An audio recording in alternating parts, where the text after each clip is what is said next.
There we go. Well, good morning, everyone. Thank you for joining us for another edition of our real estate backstory. This is we're starting off 2023, trying to get up and running, going, everything doing much better. My name is Alan Richardson. I'm the managing broker here at Max One Realty and Realtor Partners.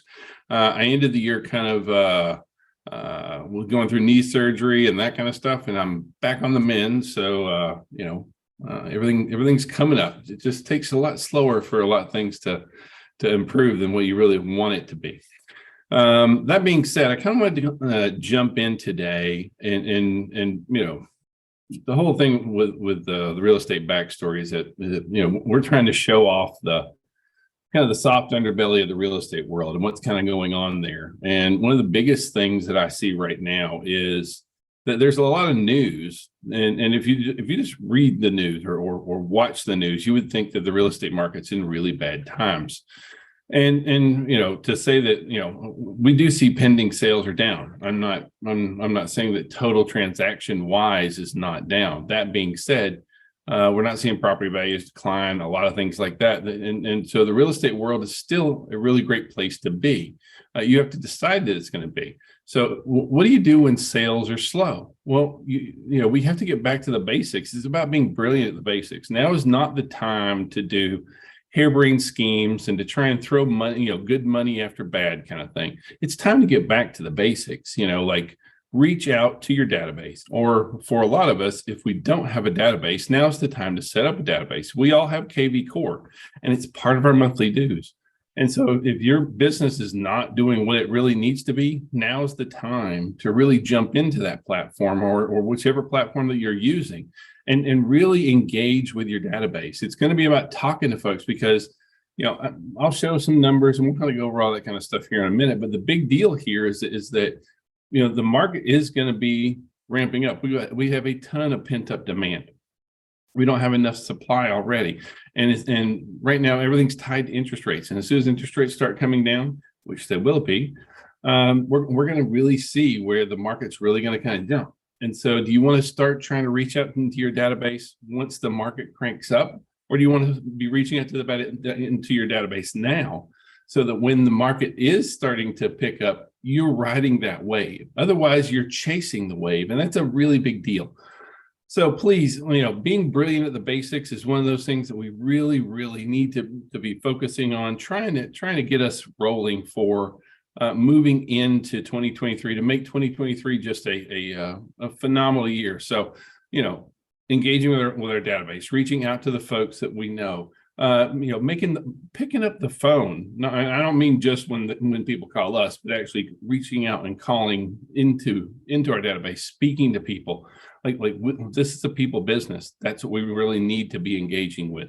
Utilizing social media, all those kind of normal things. That's what we really need to be focused on right now. So, the government funded the government funded itself for 2023 kind of thing. And as part of that, this is not a political show. I'm not getting into anything like that. But that being said, there was a lot of real estate related items, I guess you'd say, that came through the government spending package. And so there was a lot of money in there from community development funding, elderly housing assistance, FHA was funded through 2024. The flood insurance, that's an important one that flood insurance was going to expire. And so the federal flood insurance is extended through the end of 2023 again. Ginnie Mae was funded through 2024. That's the secondary mortgage market. We don't really see that much. There was a lot of Section 8 housing vouchers in there. They're pushing heavily, and there's a lot of manufactured housing revitalization that's kind of moving on just because we need more housing. And then USDA was funded again. So if you have, we've had instances where USDA ran out of money in the past, and then VA was also funded. So there was a lot of things that came through that kind of were positive for us that we kind of needed to see and to have in there with us. So I'd like to kind of share with you guys. Let's see, here we are. And so I want to share with you the 2023 housing forecast. And so what you're going to see here is basically no one knows what they're talking about. And so you can see Bright MLS, they're one of the largest MLS providers, NAR, Freddie Mac, Zillow, Realtor.com, Redfin, the whole 9 yards. And this is all their forecasts based on existing home sales, pricing, and the mortgage rate. And you can see that the mortgage, overall the interest rates, that's really what's going to be the big kicker for us this next year. Because if you get the interest rates wrong, that's what's going to affect everything else. We have a lot of pent up demand. We have a lot of buyers that would like to buy, but they can't afford to buy. And it's all tied into that interest rate. And so for my approach, I really do see interest rates coming down. And as interest rates coming down, that's really going to affect everything else. It's going to affect home prices. It's going to affect existing home sales. Or the number of sales is really what we're talking about when we talk about existing home sales. So that 30-year fixed rate mortgage, that's going to be kind of the bread and butter. That's the big dog right there. And overall, nationwide, all these different talking heads have a lot of different takes on it. I really kind of firmly believe that we are heading into, and I don't mean this to scare anyone, but I would say we're probably in or heading into a recession. The Fed has been, pushing down the federal funds rate. And normally they do that to the point to where, it makes people kind of squeal. And so I see us going into a recession, but for housing, that's already happened. We've had the housing recession for this past year. They have pushed, because of what they've done, it's really affected interest rates. Housing's already done. Like we've already been there, done that, got the t-shirts or don't have the t-shirts as it may apply kind of thing. So, there's a lot of things that kind of go into this forecast, but for housing, we've already had our slowdown. We've already had our quote unquote recession, but it didn't affect home prices, things like that. And so every time that there is a recession, guess what happens to interest rates? They drop. And so as we see interest rates going to be dropping, there's several people that are looking at it to being down into the fours. I do think it's going to get down around 5. And once it gets down around 5, I think the market's really going to kind of respond positively. But you can see that it's all over the place right now. When you look at what everyone is looking at, and it all really does tie to where are those interest rates? Because what happens with the interest rates is going to be what moves us forward for how the market's going to be looking throughout the rest of the year kind of thing. So, speaking of which, this past week we had a solid jobs report, and guess what the solid jobs report did? It sent mortgage rates lower. So we were at 6.5, and immediately it dropped to 6.2 kind of thing. And so, the more, there's always right now we're going to be going through a lot of fluctuation and things like that. Every time the Fed will probably still raise rates 1 or 2 more times, but it's going to be much more smaller rates moving forward. But last time when they raised rates, interest rates went down. That's what we're looking at. But that jobs report, here's the interesting thing about jobs. And see, jobs is really important to real estate. It's important to commercial real estate, residential real estate. And so for that last jobs report that came out, you can see that right now, this is the unemployment rate for based on education level. So for folks who have less than a high school diploma, it's at 5%. High school and no college, just for high school graduates, at 3.6, which is ridiculously low. Some college, 2.9. For a bachelor's degree or higher, the unemployment rate is 1.9%. We don't have enough skilled people. We don't have enough educated people out there. And so, there is still a massive need for employment. And employment is one of those that for real estate, those two go hand in hand. And that's a really good thing for us.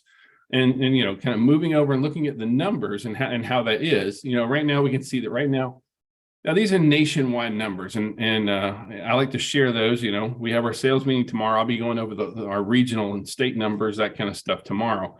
But right here in Atlanta, we're not at just a 0.5% year-over-year sale increase. Atlanta's, we are faring and will fare so much better. There will be some markets across the U.S. where sales prices will be going down. I don't see that happening in the Atlanta area. So even though nationwide it's about 0.5% high, overall nationwide the asking price is still up 3%. So there's still some disparity between what folks are asking for and what they're actually selling for. And you can see that in the number of price reductions that are having to be given. So pending sales is down 32%, and unfortunately Georgia is right at that one too. So we kind of mimic the nation right now. Pending sales is down. Now it's following that same trend, but this is all tied to interest rates. You lay interest rates on it, you can see where the two things work together right now. New listings on homes. Now this is a bad one for us. Well, let me rephrase my bad one. So right now, new listings of homes is down about 22% year over year. We need new listings, but because we don't have as many new listings, this is one of those things where a lot of folks are just not going to sell right now and go out and until interest rates go down, we're not going to see enough new listings coming on. And because there aren't enough listings for the number of buyers that are out there, we're seeing where property values are still appreciating. And so we still don't have enough listings. And so as interest rates go down, we will see more listings come on, which is, again, good for us, good for our clients. Active listings of homes, overall, we are finally up over 2021, but we haven't got up over 2020 yet. And so, and even that, well, we are still significantly lower than, gosh, almost any other year other than 2021 right now. So active listings is still historically really, really low. We only have, as a nation, we have 3.4 months. Here in the Atlanta area, we're closer to like 2.8 months of standing inventory. Now we need 6 months of standing inventory just to have a balanced or a flat market. And that's not, we're nowhere near there. And so you can see that, yeah, it's kind of, it's been bouncing around a good bit, but that kind of follows normally all the way through. We're getting ready to jump right into the spring market. Actually, we're already in the spring market right now. So 28% of pending sales are under contract with 2 weeks. This is just a benchmark out there for us to see that, look, we are still selling homes, and we're still selling homes fast. A quarter of all our homes, almost a third of all of our homes are under contract within 2 weeks. So, it's not like the market is totally gone. 22% of homes are being sold at or above final list price. So we're still seeing 22% over final list prices where they're selling them. So it's still elevated. It's still a good time to buy. It's still a good time to sell. Right now, we're at 42 days on market as a nation. Atlanta is much lower than that. We're in the 20s right now, but that is up. But don't get me wrong, but it's not. We're nowhere near on the national level. 3.8% of our listings have price drops, and we are seeing where actually Atlanta has more price drops than several other cities out there. And so that's one where, in talking with our clients, we need to be honest about what's going on, what we're seeing happen in the market. The days of just being able to, doesn't matter how it looks. No, you don't need to paint. You don't need to do this. Just put it on the market. That's gone, because it will not move that way. It's price and condition are really going to rule the roost.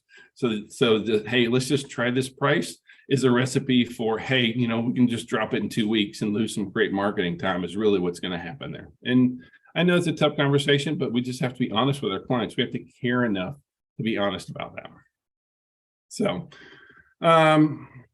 end of the year, there's always all kinds of things that come up. And so a company called Point Two, they went out and they looked at the most common words found in home listings. And I thought this was pretty interesting.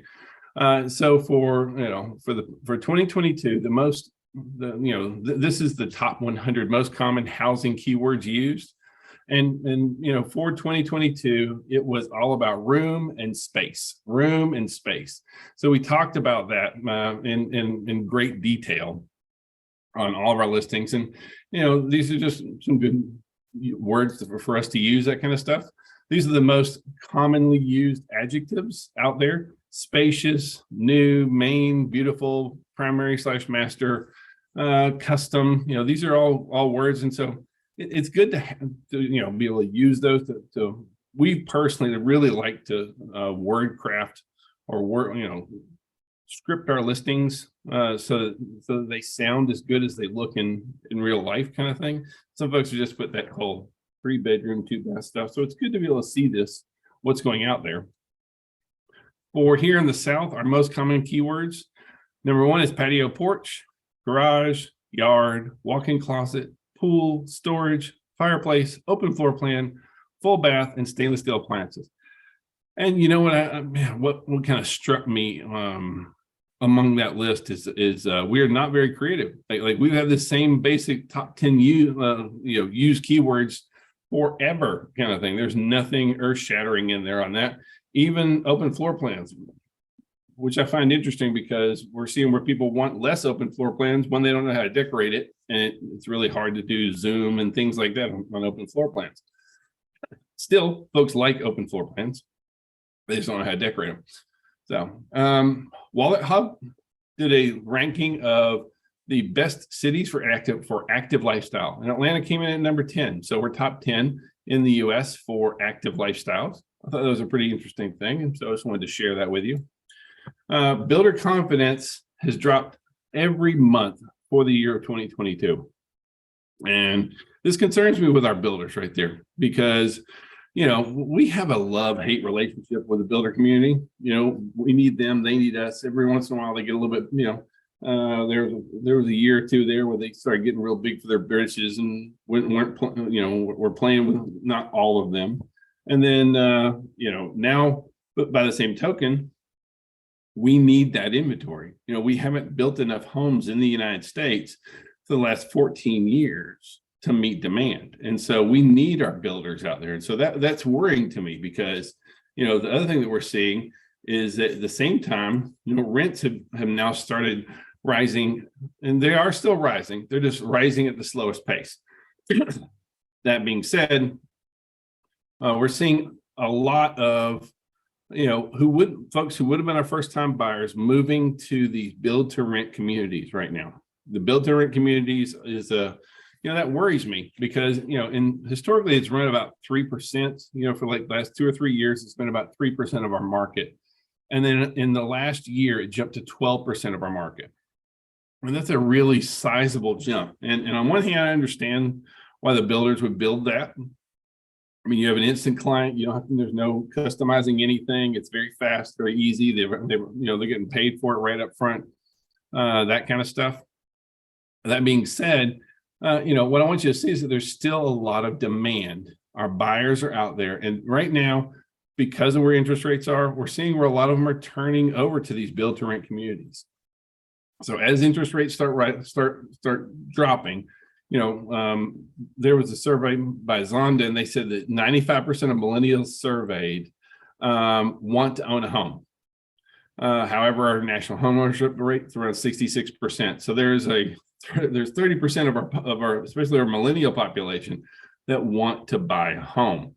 They want to own a home. So, and for the top 5 reasons why they can't, it's all affordability. And again, that's all coming back to what we're seeing on the mortgage rates. So right now, our fortunes are tied to interest rates, and as they drop, which I really do think they are, and like I said, I'll show some more data on that tomorrow.